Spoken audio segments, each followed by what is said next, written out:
Hey, everybody, and welcome to the FYI podcast, where we talk about faith, life, adulting, relationships, finances, and so much more. I'm Micah Keneally. I'm Josiah Keneally. We're your hosts. Thanks for listening. Thanks for watching. Would you do us a favor?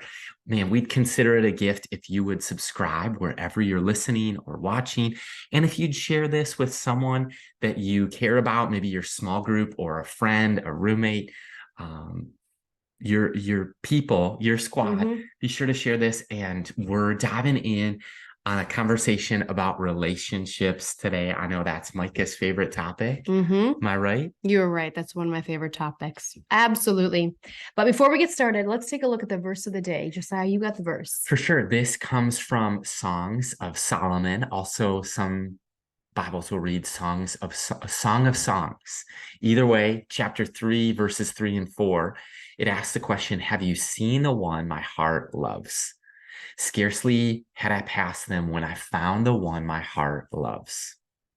And I just think that there's so many people listening right now or watching who would say they're looking like that author of the Song of Solomon, saying, I'm looking for the one who my soul loves. I'm looking for the one. And right off the bat, babe, do you believe in the idea that there's one person for everyone, or there's one person only for the listener? No. Is there only one? Okay, I would say no, only because if that were true, then if somebody is in the wrong relationship, marries the wrong person, then it throws the whole rest of the universe out of whack. And maybe there was the one. And maybe there was. Maybe that's why the universe is. And it was only Adam and Eve, so it started there. Okay, so after that, who knows? But I would say that God gives us the free will. He gives us the free will to pick, to choose, to become the one, to seek the one. So I think that there are multiple suitors or individuals out there that could be an incredible blessing for us. But I think sometimes along the way, we can't get fixed on only looking for one, because it's like finding a needle in a haystack, isn't it? And I would follow that up by saying, yes, I agree with you completely. And I do think that, for example, in my life, Micah became the one when we said I do. Not when she said yes and I was proposing on one knee, but when we said I do and began that commitment and that covenant before God and the presence of our community, our church. I think that it's just, that's when they become the one. And so sometimes something will pop up, even an engagement. And I remember hearing one young adult say, well, we already booked the venue.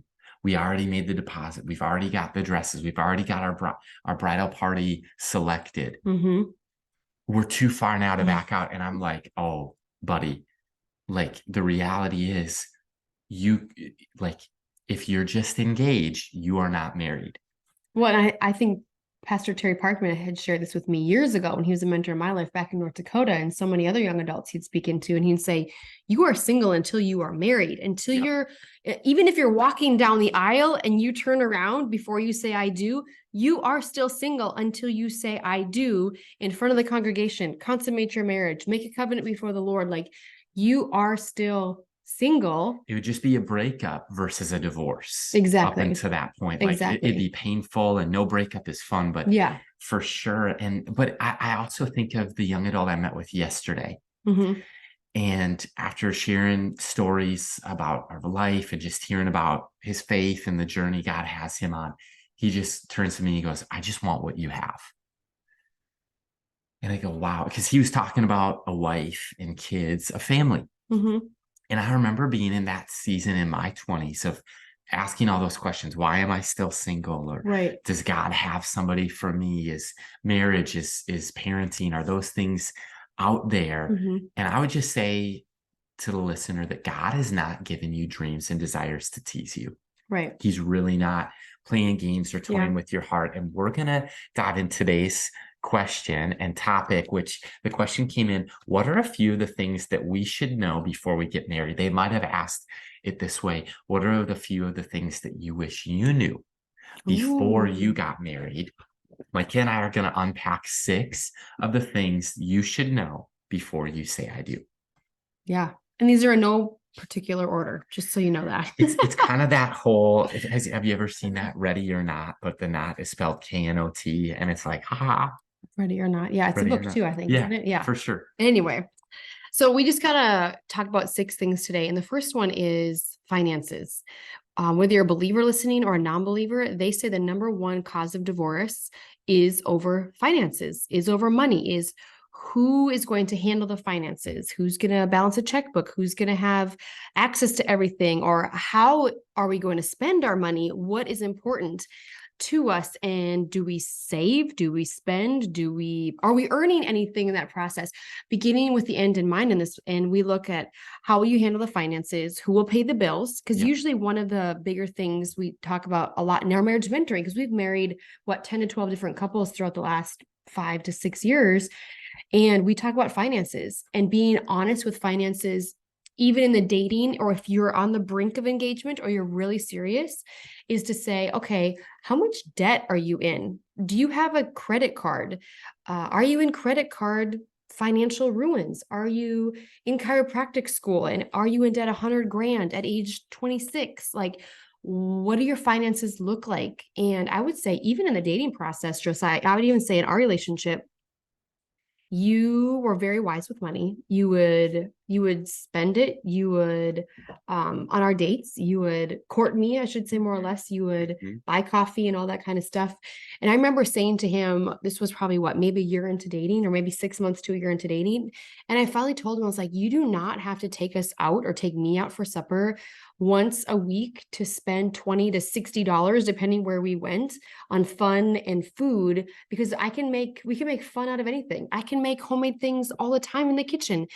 And so even just being mindful of how the person you're dating now is spending their money currently is a good indicator of how they're going to spend it later. If they need a new car that they're leasing every, 1 to 3 years or whatever that looks like, and it's about a status or a vehicle or a brand or a label or whatever that is, that might be a good indicator that they are seeking, the worldly things versus the kingdom-minded stuff. So I would ask those questions about finances, not only who's going to save, who's going to spend, who's going to have access and all that, but being mindful of, like, in your singleness, how are you spending, and how is the person you're interested in or dating, how are they spending, and are they in any debt? Yeah. Right? Those are important questions. And I think that with money and in marriage, for both of them, especially money in marriage, getting married, it's saying this, it's not about me. That's ultimately, like, in salvation, we die to ourselves and surrender to our own will and pick up the will of Christ. In marriage, it's not compromise. It's not 50-50. It's surrender to self, putting Christ, preferring the other. And then I think, if should God bless you with kids, if that's part of the future in store, it happens again. You realize pretty quickly, listen to a 32-year-old dad of 2 young kids who's been married 6.5 years. It's not about me. And you learn that really fast. And this is why, on the topic of money, so the first of the 6 things that you need to know before you say I do, this is why we teach with money that there's no separate accounts. Everything is joint. Yep. I stopped saying mine a long time ago, and it's ours. It's God's. It's less of the closed fist. It's more of the open hand. Right. And the second one, though, is a little different, but it's, where are you going to live? Is one of you renting and the other of you buying a home or has a home? Like, is one of you going to sell a home? Or, like, is there a cross city move, a cross country move? I know for me, I was living in one city, and Micah's lease was up. And right about the time we got engaged, she moved into what would become our new place. But she lived there for 4 months or so, 3-4 months. And then I moved in. But so my move was later. But I think that some of our friends just got married less than a year ago, and they're now out of state. And so I think of our friends, Sam and Maddie, and they're in Nashville now, but they had major conversations when one of their jobs took them out of state. So, but these are things to consider, like, where are we going to live? Yeah. And even with the where we going to live is if you both own separate homes, are you both going to sell your homes to buy a home together? Because Josiah, I'll just weave our story in and out of this, if that's okay for the listener, just to know, like, we're not perfect, but here's elements of our story. Josiah did not buy a home, even though he financially could, because he was in good standing, good credit, everything, saving, no debt, anything like that by the age of like 23, 24, 25, like none of that. And he could have bought a house if he wanted to, but he chose not to because he started dating me. And he's like, okay, if Micah is the one and we do get married, what if she hates the house I choose and she moves in? Like, how do I not make it my own and then invite somebody else to make it ours? So that's what I would say, like the he, she, and the we factor when it comes to what are we going to do? Where are we going to live? Are just questions to think about and answer together, I mean, they usually say with real estate, if you're not going to live somewhere more than 5 years, interest is just so front loaded on mortgages that if you're not going to live somewhere more than 5 years, it financially doesn't make sense. And so that was a part of it too, of like, are we going to be set back by thinking we took one step ahead by me buying this house as a single person? Yep. Yeah. And I just sensed that the relationship was getting more serious, but that's a great point to point out. Yeah. And then the third one is realizing and talking about the fact, do you want children? Do you want kids? And whether you can or you can't, you don't know on your wedding day. Not most of the time, right? What Micah means is whether you can or cannot have children. Right. It's not a guarantee. Right. We're not entitled to it. The Bible is very clear that children are a blessing from the Lord, whether that's biological, whether that's adopted. But so many people have this expectation that they've hoped for and dreamt their whole life.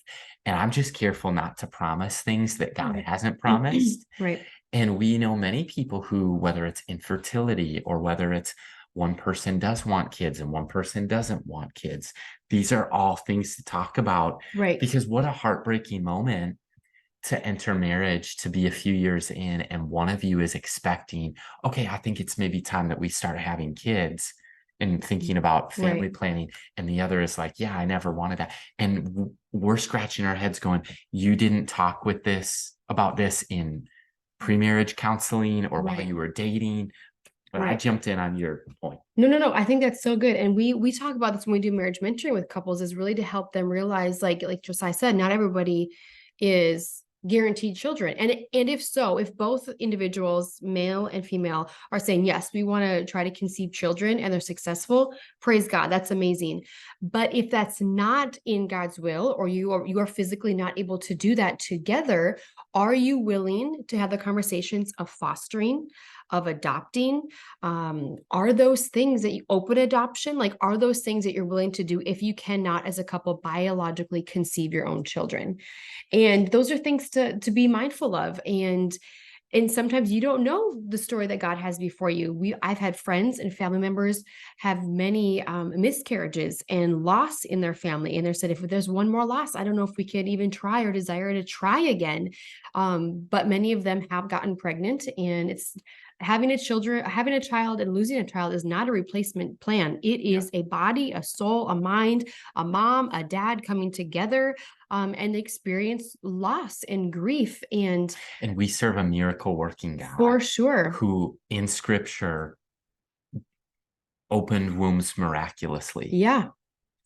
And I remember I was leading a Bible study at my house, and this gal came. I don't know how many years she'd been married, but they were trying, I think, for 1 or 2 years. And she was very just frustrated. And I remember we came around to her. We prayed for her for like 3-4 months, every single week that she would come in, and we would just pray that God would have his way and his will would be done. And if it was his will for them to have children, now to this day, they have 3 children, and they struggle for a long time. So sometimes you don't know the story that is being written for you in the future the day you say I do, right? And I think if you can't have your own, is there other means of taking another child off the street, taking them out of an orphanage and loving them like your own?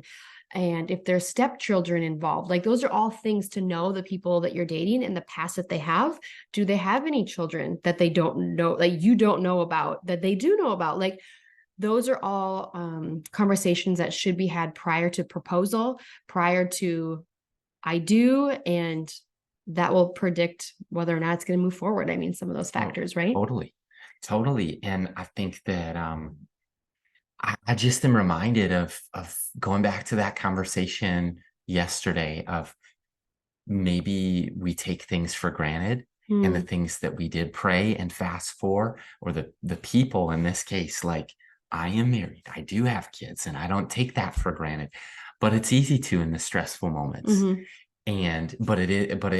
To realize that the thing that you take for granted might be somebody else's miracle. Right. And this is why we're part of community. This is why we surrender to the lordship of Jesus. And this is why we're sensitive and caring to the needs of others. And the fourth thing is just that, our faith.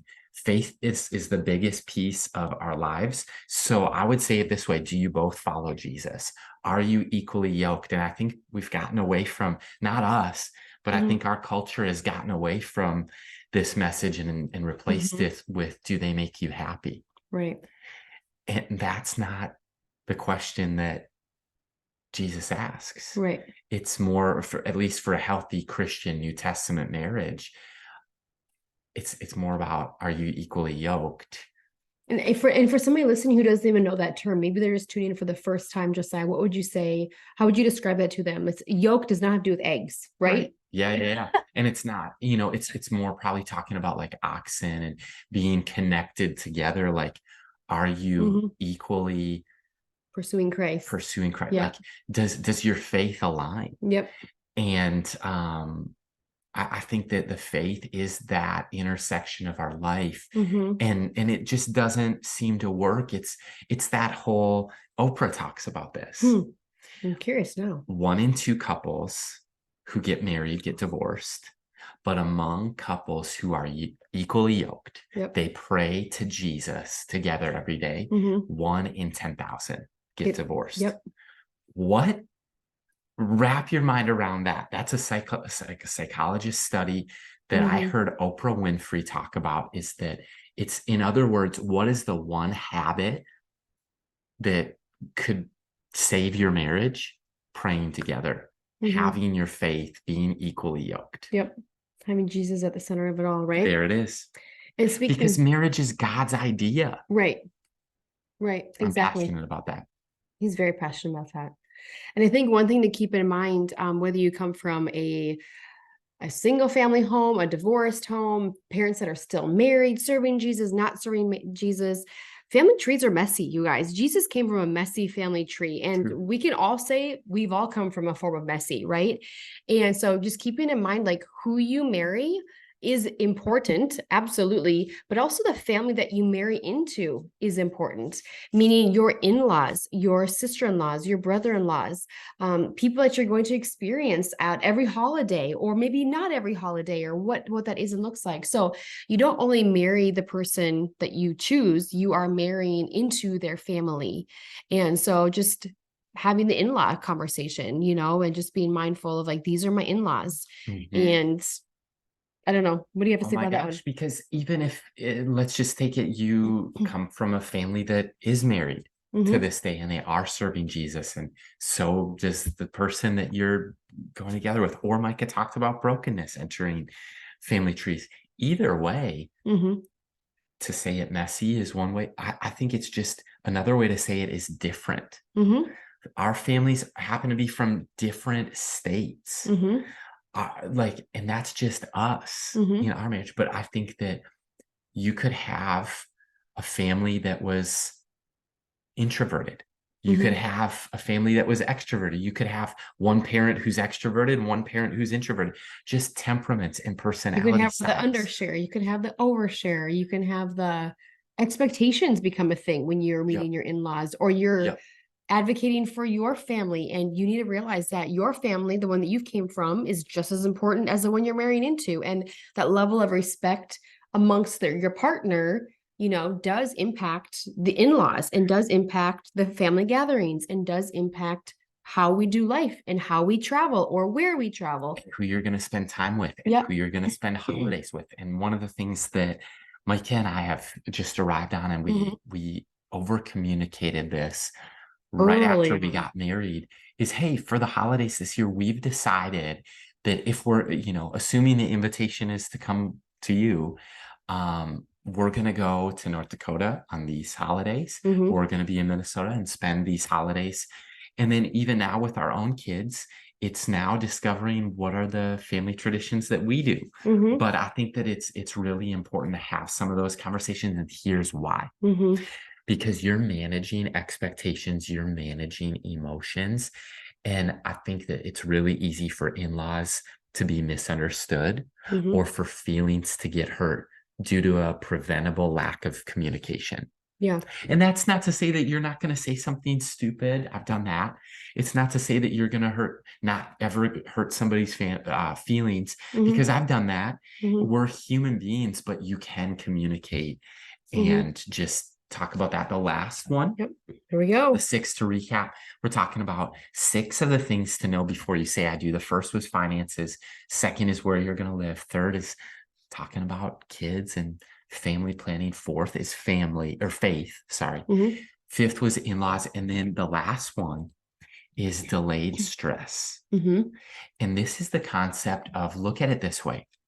If I work out and I bench press my body weight, 175, 180 pounds today, 10 reps, 3 sets, I'm not going to be sore instantly. I'm going to be sore in about 24 hours. In other words, it takes a little while for our bodies to cope with stress, to feel stress, and to feel tired, exhaustion. Fully respond, right? Yeah, all of those things. And I think it's that way. Not all stress is bad stress. There's eustress, which is what moves things forward. And it's what moves you forward in life. It's excitement. It's life change, job change, seasons of life. There's distress, and that is the negative type of stress. Right. But your body processes both positive and negative stress similarly.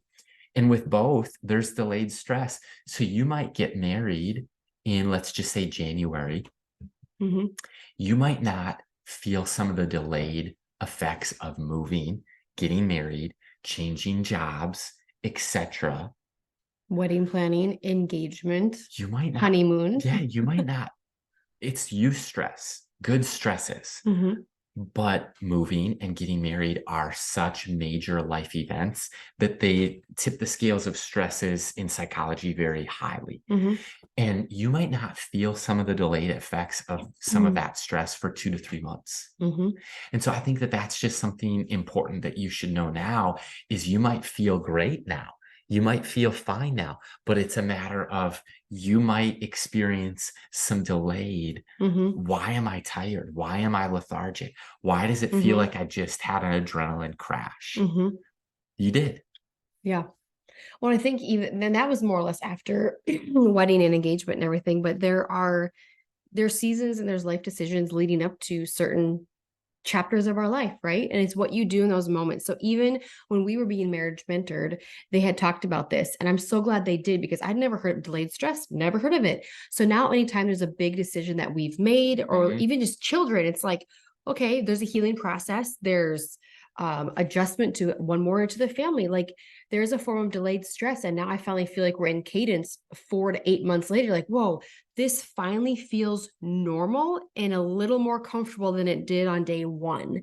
And the same thing is when you're in a relationship or you're getting married, or if you're choosing to be with that person, like, just be mindful, like, delayed stress is not only about the wedding day and everything like that. When we say things you wished before I said I do, but it's how does the person you're dating respond to stress now? So for example, like, if there's a job change and they switch jobs 6 times in 6 months, okay, there's a common denominator in that pattern, and it's them, right? Is it the actual workplace they're in, or is it their attitude? Is it their unwillingness? Like, so there's forms of, you can watch some patterns develop when you are in a relationship with somebody to see forms of delayed stress. And it could be finals. Maybe you don't feel the hit in finals until spring break once again, and that's 2-3 months later, because you're finishing up your, projects, your group things, your applying for scholarships, you're applying for internships, you are applying to elements of the program, or you're waiting to hear and move on to the next, stage of education or living or relationship. So just keeping in mind that there are elements of stress. Do you have one more thing, babe? Yeah. He's taking notes, you guys. On this thought, like what you just said reminded me of like when the goal of a wedding is not to plan for a wedding day. The goal of a wedding is to plan for a lifetime of marriage together. And that's why I would say when you choose an officiant, a pastor, a pre-marriage class or group or pre-marriage mentors or pre-marriage counseling, whatever you go through and whatever your church has, look for one that has a touch base point about 4 to 6 weeks after you get married. Right. And maybe it's not in place.